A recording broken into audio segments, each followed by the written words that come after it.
I witnessed my husband cheating. I think it's rare for someone to have that experience. Most people would probably confront their husband after finding proof of their infidelity on their phone. However, I saw it with my own eyes. And it happened in a place and at a time when I never imagined that so many people would witness it. Well, I have always felt suspicious about their relationship, but I never expected to witness my husband cheating in such a public place. My name is Christina. I'm a stay-at-home mom with a 6-year-old son. The day I witnessed my husband cheating, he had the day off from work, and we had planned to go out as a family. But when I woke up, my husband was already gone. I received a message from him saying, "I'm going to take care of my sister, who has a fever of 102.2 degrees Fahrenheit.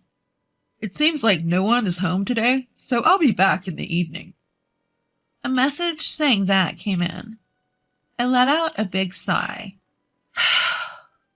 I had told my son that we were going to an amusement park today, and he had been looking forward to it since the day before. I had heard that my husband had been put in charge of a big project recently, and he hadn't had a break in the last 6 months. So this was supposed to be a rare chance for our family to spend time together. But he went to take care of his sister instead. She's supposed to have a fiancé, so he could have left her to take care of herself. Besides, my husband has a sister complex. The reason he started dating me, it was because he said I looked like his sister and was wonderful.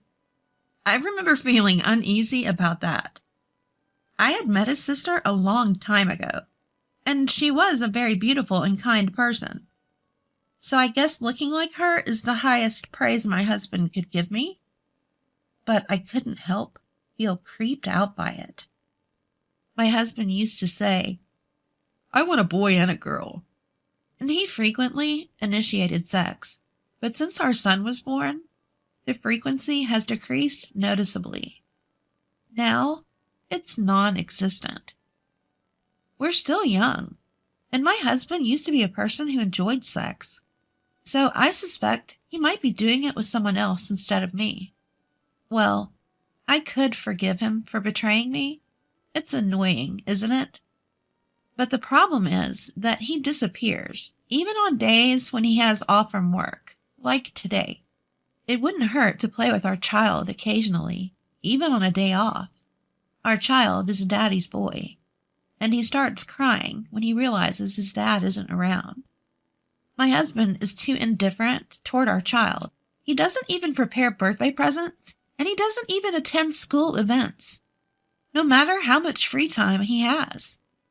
Sometimes he comes home early, but he immediately locks himself in his room and plays games nonstop.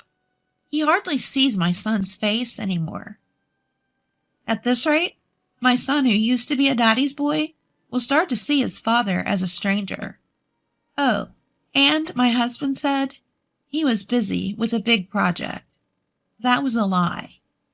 Because he was rarely home, I asked a former classmate who works at the same company as my husband, "Is my husband really that busy?" I've heard that before. "No way.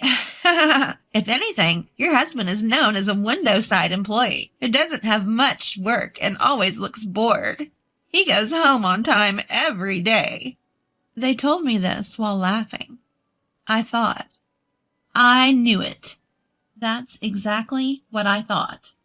After all, he was supposedly in charge of a big project, but his salary was still around $1,500, and he didn't look tired from working overtime. In fact, he looked rather well rested. This also made me suspect he was cheating. Carrying a ton of dissatisfaction, I finished preparing breakfast. I checked the time and tilted my head.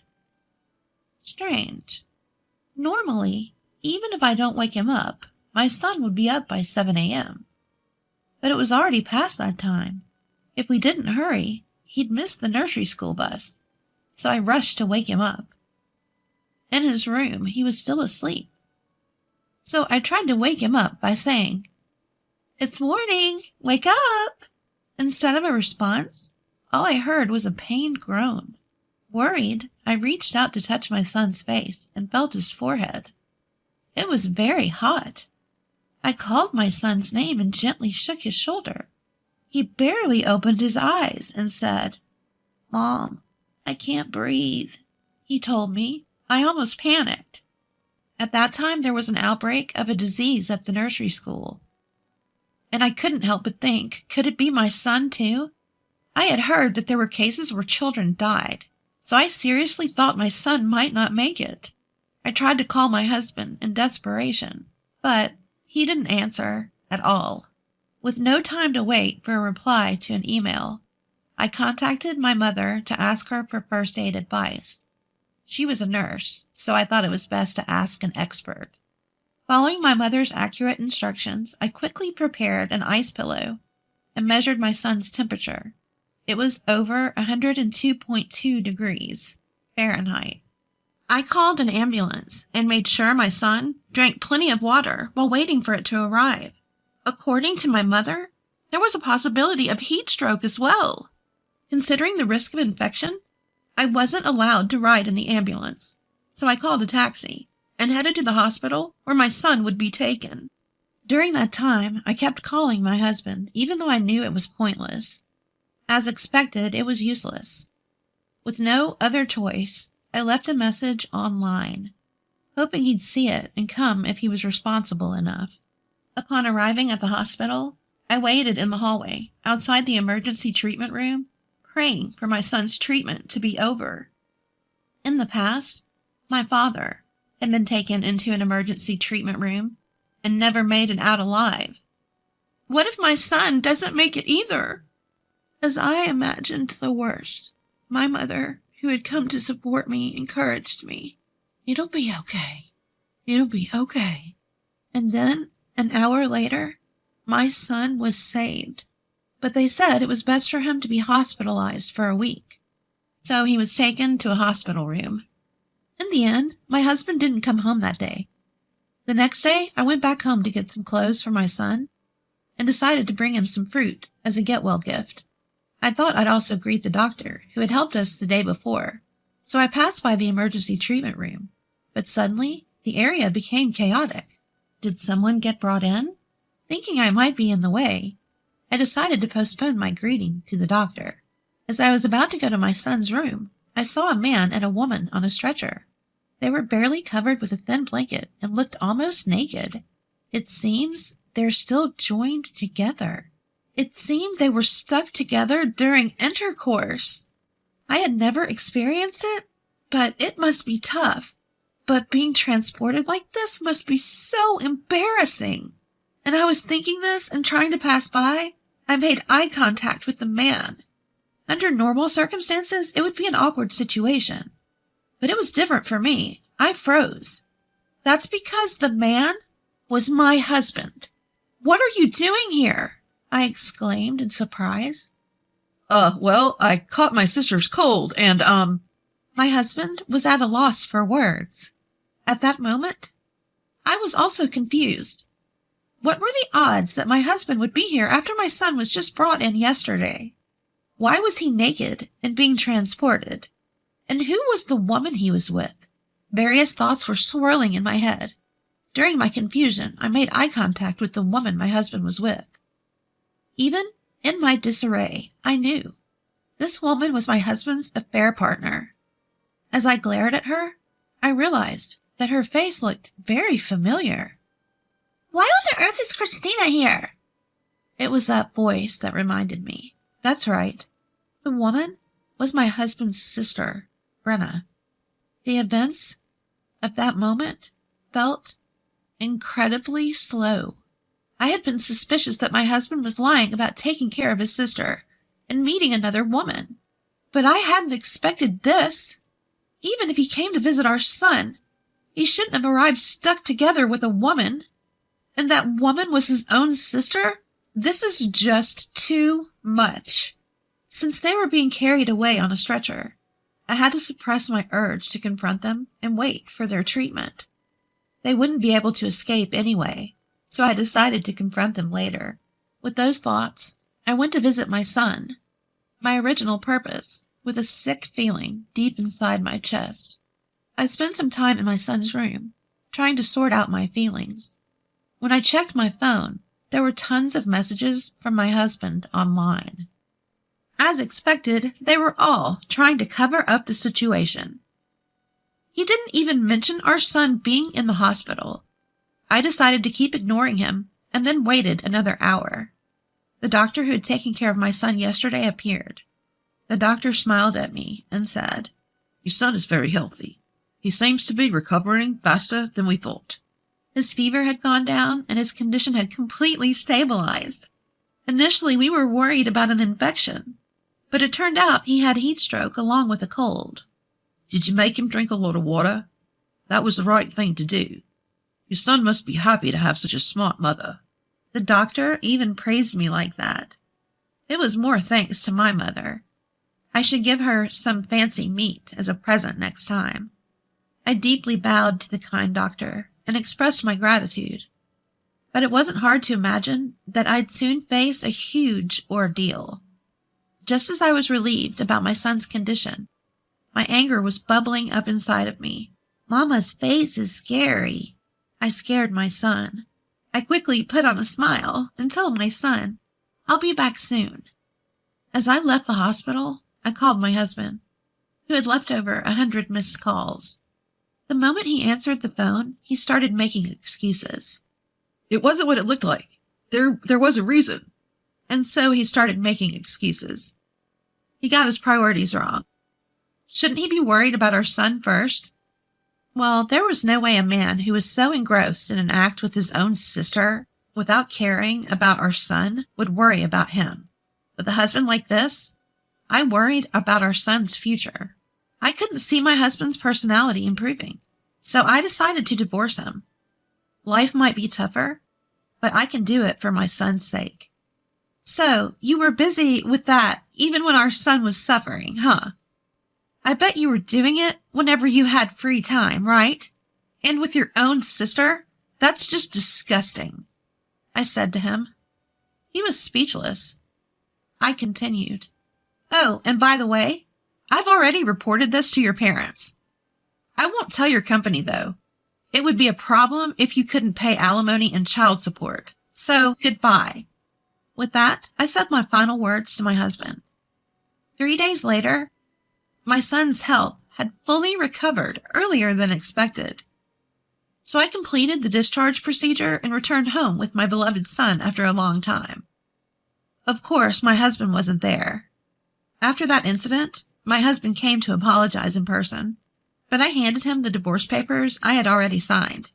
He begged for forgiveness, saying, "This was the first time. Forgive me for just one mistake. You're all I have." But in a cold voice, I told my husband, "You're still lying at this point. I already know everything. Your sister confessed it all." Yes, I anticipated that my husband wouldn't agree to a divorce easily. So to silence him, I first approached his sister, who was involved in the affair. "Dear sister-in-law, I heard you're going to have a wedding ceremony with your boyfriend soon. Congratulations." "Ah, thank you." I wanted to send a congratulatory message, but I came up with a great story. Want to know what it is? "You're not planning to tell everyone about this, are you?" "Yes. I want everyone to know what kind of person you are. This will make it clear in one go." I smirked. "Please don't do that. It would ruin my life." Pretending to consider, I continued with a smile. "Well, I guess I have no choice. How about this? I'll keep quiet about this if you'll tell me in details how many times you did it with my husband. Then I'll keep quiet. Of course, your brother will still feel betrayed. What will you do?" Without hesitation, my sister-in-law confessed everything. "Please don't tell him. I'll tell you everything." And she easily confessed everything. When I told my husband about it, he fainted from the shock of being betrayed by the sister he loved more than anyone else. After waking up, he signed the divorce papers and left the house with a heavy heart. From there, I went through a lawyer to demand a divorce, custody of our son, alimony, and child support from my husband. He initially haggled over the amount, but when I whispered in his ear, "Do you want me to spill the beans to your company?" he replied, "All right, I'll pay the amount you requested." He left the lawyer's office. After that, for some reason, his company found out about the incident, and he was called in and severely reprimanded. A month later, my husband got fired from his job and now works at a food factory, putting strawberries on cakes to pay for alimony and child support.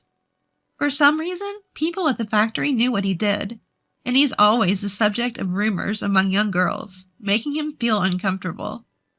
As for my husband's sister, despite me not revealing the truth, the whole incident came to light, and her engagement was called off. Apparently, her boyfriend, who suspected her of cheating just like me, had hired a private investigator to check on her. She was demanded a large amount of money as compensation for this broken engagement, and now she works at a nightclub. The other day, her ex-boyfriend gave me a photo of them in the act, saying, "Use it if you need to." I wondered what kind of nerve he had to give such a thing to a woman like me, but I decided to keep it in my drawer. In case my husband contacts me or tries something, I'll gratefully use it. I moved back to my parents' house for a fresh start, and am raising my son with their help. My parents, who lived far away, were sad that they couldn't see their grandson often, so they offered to help as much as possible. I don't want to rely on them too much, so I'll only lean on them when I need to. By the way, my son has been in perfect health since that high fever, as if it never happened, and has been awarded for the perfect attendance for 3 years now. He seems to have completely forgotten about his biological father and enjoys every day. That makes me happier than anything else. Oh, I almost forgot. Our family has grown. It's Angel, the white cat sleeping comfortably on my lap. When I went to say goodbye to Angel, who often came to play in my yard before moving, he jumped onto my lap as usual and then stayed still like a statue. I was sad to part with Angel, so I brought him with me to my parents' house. Now he's close with my parents, and he's just as important to me as my son.